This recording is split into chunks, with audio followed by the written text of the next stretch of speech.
Nabi teh ngawariskeun al ilma kana ilmu, al hadisa kudu neruskeun anjeun kana ieu hadis, teu diteruskeun naon aya kelanjutanna teh wa innama warrasul ilma paman akhadahu akhadha bihaddin wafir, saha jalma anu nyekal warisan Kanjeng Nabi daek ngaji teh ya pakon akhadha bihaddin wafir maka sarua jeung nyokot bagian anu sampurna. Atak di naon dina eta oge mayuridillahu bi khairon, jalma anu ku Allah rek dibere hade naon di dieu ai khairon kamilan kahadean anu sampurna.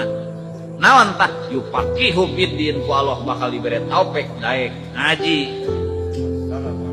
Kitu unggul. Jadi nu daek ngaji mah khairna ge lain khair biasa-biasa, khairon kamilan kahadean anu sampurna. Sementara lamun jelema ayeuna dibere iman unggul eta geus dibere hoer eta ngan teu kamil, teu sampurna.